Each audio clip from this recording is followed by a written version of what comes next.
Hello and welcome to Panther Sports Zone. I'm Iman Abraham. And I'm Shanique Brown. A few weeks ago, as basketball concluded its final home game of the season, another sport reached its own conclusion. Our own Tanaya Walton has more on the story. Tanaya? Thanks, Iman. Following February 28th, PV Cheer has wrapped up a year-long season as tryouts to be on that team is just around the corner. Here's more on that story. Cheerleading is everything. Composed of roughly 23 members, being a part of this team assures an experience unlike any other. It's a good experience. My freshman and sophomore years were kind of rocky just because of COVID and everything like that. It's also been a little rocky since we transitioned over from athletics, but it's overall been a good experience and bonding with the team, being with the team, getting to know each other, and everything like that. And for those who continue cheerleading from high school to the collegiate level, they notice an immediate difference. In high school, there was a bit more leniency opposed to how you could perform and how you should be expected to look. However, when you transition over to college, you have to look a certain type of way, you have to perform a certain type of way, and there is no bare minimum in college. It's full force all the time. However, it's still an uphill battle for those who participate in the sport, as some feel a lack of respect and recognition from the general population on campus. In small institutions such as this one, students, faculty, and staff haven't yet understood the importance of cheer. Therefore, when we ask for things and they don't hear us the first time, it takes us a while to actually get traction. So, no, not yet. It doesn't get the recognition, but we're on the way there. As applicants get prepared for tryouts on April 23rd, Shamaria has a few tips and tricks that should help out potential PV cheerleaders. I would recommend that everyone get in the gym, stretch, make sure they're going over their tumbling skills, to look on the Instagram page to see the requirements and make sure they have those requirements for tryouts. For Panther Sports Zone, I'm Tanaya Walton. Thanks, Tanaya. This Tuesday, the Prairie View A&M softball team fell to Stephen F. Austin 3-0 in non-conference play at Stephen F. Austin softball field Tuesday afternoon. Most of the game proved to be a pitcher's duel, as both teams combined for 10 hits out of 49 at bats. Prairie View's pitcher Haley Elizarrez allowed 1 run and struck out in the second after pitching 3.0 innings. Jericho Rojas allowed 2 runs after pitching 2.0 innings as the Stephen F. Austin Lady Jacks took a 3-0 lead. The Lady Panthers couldn't get an offense going, and the Lady Jacks took the game 3-0. The Prairie View A&M softball team will return to conference play when they continue playing Texas Southern in a 3-game series tomorrow, April 2nd, in a doubleheader. First pitch is set for 12 p.m. After a brief rain delay, the Prairie View A&M baseball team welcomed Wiley College to Tankersley Field on Wednesday afternoon, defeating the Wildcats 14-3. The Panthers drew blood in the bottom of the third, taking a 1-0 lead. Jaden Williams singled on a bunt, and Trey Turner singled to second base, placing runners in scoring position. Benjamin Ibarra grounded out to the shortstop to score Williams. Wiley responded in the top of the fourth with 2 runs to take a 2-1 lead. In the bottom half of their innings, the Panther offense picked up where it left off as Dominic Cox opened the inning with a free base. Mason Highskill lined a single to center, placing runners on each corner. Blake Redmond was also walked, loading the bases for Williams, who was also walked. Scoring Cox tie knot the game at 2-2. With 1 out, Turner doubled to the shortstop to score both runners and increase the tally to 4-2. PV scored 4 more runs in the inning to close with the frame with an 8-2 score. Wiley scored once more in the 5th inning as the Panthers poured it on in the 9th and final inning with a final score of 14-3.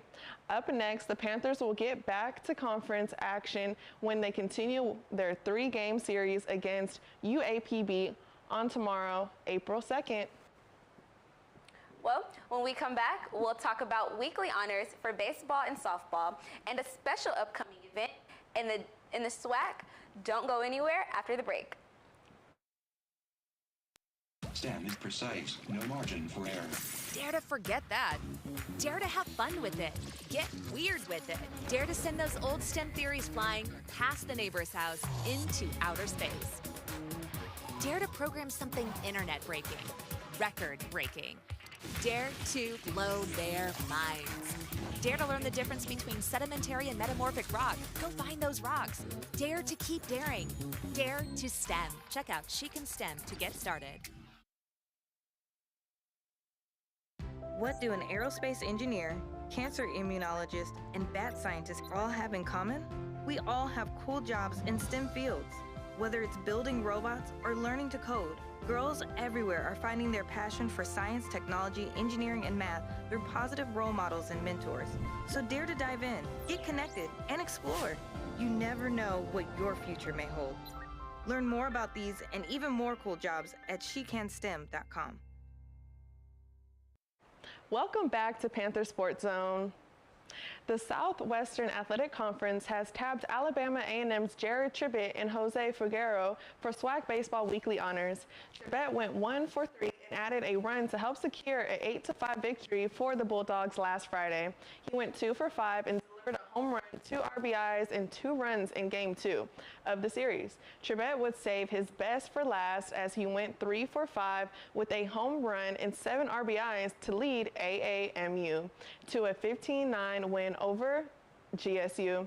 To close out the 3-game series, Figueroa threw 7 innings, only allowing 1 earned run while striking out 7 batters to help the Bulldogs defeat Jackson State 8-3 on Friday in the first inning of the 3-game series.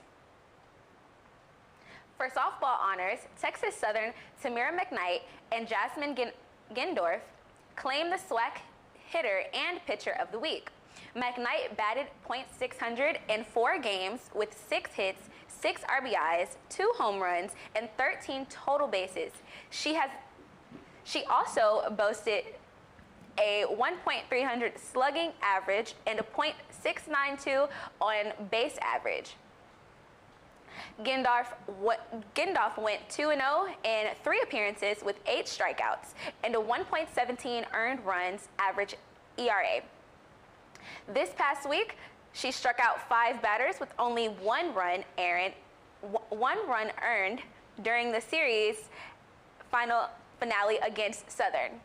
Gendorf also allowed no runs with 2 strikeouts in a midweek performance at Incarnate Ward. The 2022 Swac Bowling Tournament champs, Alabama State, head to Lansing, Michigan for regional play in the 2022 NCAA Women's Bowling National Tournament. The Hornets, who finished the season with a 92-47 overall record, earned an automatic bid to the tournament by virtue of winning the Southwestern Athletic Conference Championship and will face number 3 national seed Vanderbilt in the opening round of the regional. The Commodores, the Southland Bowling League champions, joined 2 other members from their conference, Arkansas State and Youngstown State, who face off against one another in the opening round. Tournament play starts next Friday, April 8th at 9 a.m. The Southwestern Athletic Conference Alumni Association has announced its slate of individuals who will be honored during its Legends Award and Roast on Saturday, May 28, 2022, in conjunction with the Swac Baseball Tournament. The event will be held at 7 p.m. at Doubletree by Hilton Birmingham Perimeter Park. The Swac Alumni Association, founded in 1999, is an independent organization that operates separately from the league office. Its aim is to support Swac events, promote the conference athletics heritage, and preserve its legacy of competitive excellence. This year, 4 individuals are slated to receive Lifetime Achievement Awards, including former Jackson State University baseball coach and athletic director Robert Brady, current Swac Commissioner Charles McClendon, and also excelled as who also excelled as athletics director at Prairie View A&M University and Texas Southern University. Former Swac women's basketball official Brenda Lawrence Pree and the late Audrey Ford, who served as head volleyball coach at Texas Southern University. Tickets for the Legends Awards and Roast are currently on sale for $75 each or $600 for a table of 8. Proceeds from the event will go to the Swac Alumni Association Degree Completion Scholarship, which provides financial support to student athletes in the conference whose eligibility has expired and are within 30 hours of graduating. For more information, you can go online to www.swac.org. Coming up next, we bring on one of the members from men's basketball club, Brian Wheatley. Stay tuned after the break. STEM is precise, no margin for error. Dare to forget that. Dare to have fun with it. Get weird with it. Dare to send those old STEM theories flying past the neighbor's house into outer space. Dare to program something internet-breaking, record-breaking. Dare to blow their minds. Dare to learn the difference between sedimentary and metamorphic rock. Go find those rocks. Dare to keep daring. Dare to STEM. Check out She Can STEM to get started.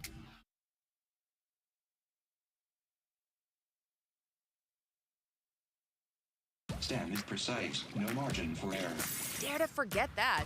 Dare to have fun with it. Get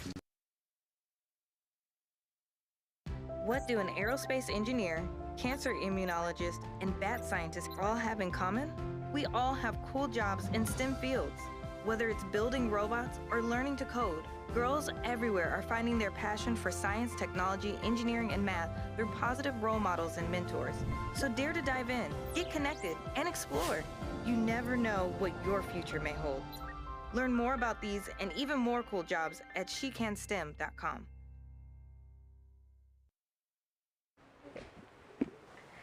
And welcome back to Panther Sports Zone. Joining us here today, we have Brian Wheatley. How are you today? Doing good. How are y'all? Hi, Good, welcome. good. All right, so we're gonna go ahead and just ask you, about what you do in club basketball. So, how was it like to be able to have the team back after not having one in 2019? It's really like a surreal feeling because it's been gone for like 2 whole years. So to like really bring it back and make sure like we're doing things the right way, not being unorganized, real disciplined, and just to have a successful season means the world to me. Yeah, that makes sense. And for those who don't know, he is a part of our Intramural club basketball team here. And like you said, they haven't had any sport for club basketball since, 2019. So that is really amazing, though. Yeah. So how did you get involved in intramural sports? Well, my freshman year, I was on the team. I think I was one of 3 freshmen on our team. And like after COVID, when COVID happened, the team kind of like went away. And like I went to my advisor that's over our team now and asked her like, how could I bring the team back as far as like taking the proper steps. So I established the e-board, got us established on Paullink, and then just got us up and running. We had an interest meeting and a tryout in January within a week. Wow. So Oh, wow. So you really brought it back for everybody. basically, That's awesome. And I also helped our women's team get started too, as far as like drafting their constitution and giving them the same steps I was given to bring everything back. And what made you want to do that? I mean, I love the sport, and I feel like it's a lot of people on this campus that have that talent but don't get the proper looks.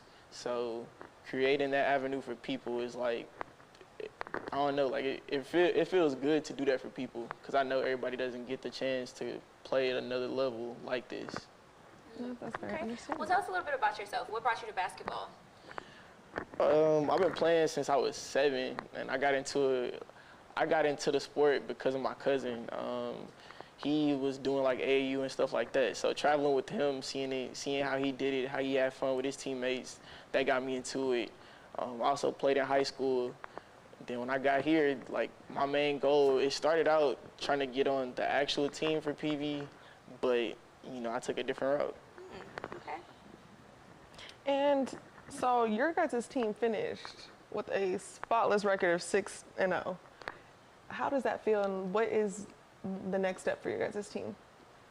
It feels great, not gonna lie, because every practice we go hard, and like when I started the season, I had a goal like to be #1 in our division, but you know, I didn't think that it would get like this big, but I'm not surprised by it because we do put in the work and we put in the hours. The next steps is really to go and bring home the title for this area this Sunday at Texas Southern. We have 2 games, a semifinal and then a championship game, and then hopefully we'll be in Kansas next week to play for a national title. That'd be amazing. So everybody watching, make sure to tune in and support your guys' game at TFCU, because that's local, so we can definitely go out and support. Most definitely. So what type of offense would you say that your team has? Like, what really drives the team as far as offense goes?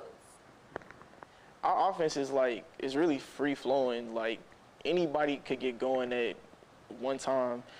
Every game we've had, like it hasn't just been like one person just taking over. So I think that's what separates us from most teams that we've played. Like we play together, we don't play through one person. If we do get in the jam, we got offense that we can run, but for the most part, like it's just, I wouldn't say it's on the fly, but it's more so next man up. Right. Hey, that's good. That's good. That's awesome that you guys have it. So would you say you guys have a good team chemistry? Yeah, so when I picked the team, me and my e-board, when we held tryouts, the main emphasis on picking a team was getting people that like, they have like that mindset like it's not just all about me. Like they are willing to buy in that if we all do what we supposed to together, then we could do anything. So it's no egos on the team, no hidden agendas. Everybody is after the same thing every time we step on the floor. That's good. Team players. Yeah, and that's important because, you know, you can get on a team and you got the ball hoggers, you got the ones that want to shoot every time, you got the ones that, you know, so. Don't pass it. Don't pass it. I used to actually play a little bit of basketball back in my day. Okay. Nah, but I played point guard, and I know, you know, as a point guard, I had to be sure to read the whole court. You know, I couldn't only focus on the shooter because you know, sometimes points just want to pass it to that main shooter and don't, you know, utilize the entire team. So that's important. So with that being said, you know, how much of support system is the women's basketball club, the women's basketball club team for your team and vice versa? So how well do you guys support each other when it comes to playing club ball? Well, anything they have like on this campus, I make sure my whole team is there.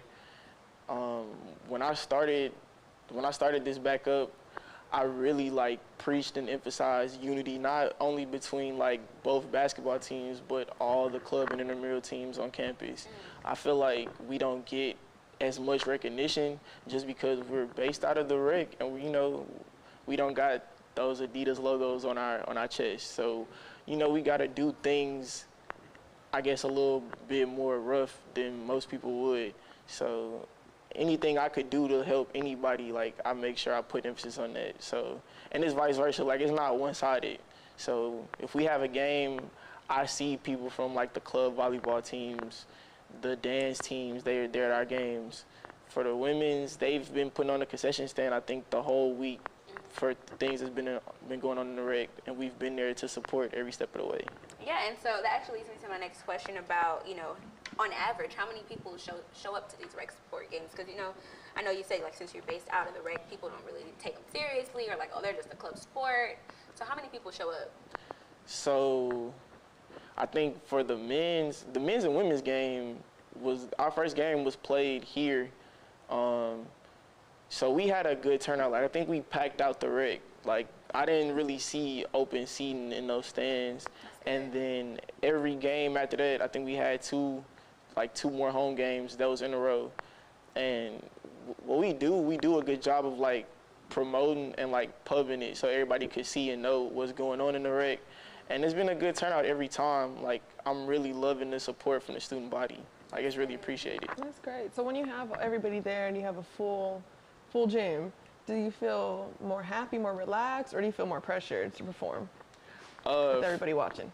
For me personally, it's no pressure when everybody is watching. Like, I'd rather have like those bright lights on me in that moment, because I feel like it's gonna make me like go harder. I feel that too. I feel like I'm ready to show out. Like every time. when everybody's watching. Every time. Like let me show them what I can do. Yeah, it has that adrenaline. Yeah. So, in addition to being president of men's basketball team, you're also part of CAB, and you're part of PV Radio, and so is it Psi Chi or Psi Chi?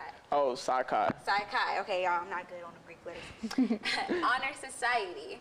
So, what do you credit to being able to do all of those things? Really the people around me, and then like I gotta pat myself on the back a little bit, because like I've always wanted to be active on campus and do as much as I can, like just to get my name out there.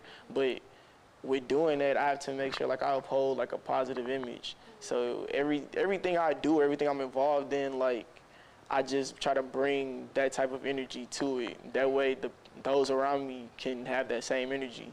Because, you know, it can be hard and challenging at times, you know, when you're going through those, trying to put on events, they may not get the turnout you want, and people can get defeated by that. Yeah. So I always got to keep people's heads up. Yep, that's true. It's not easy being a student athlete along with being a part of so many organizations. You know, we can attest to that. For sure. Being in the studio, also you're being a golf athlete.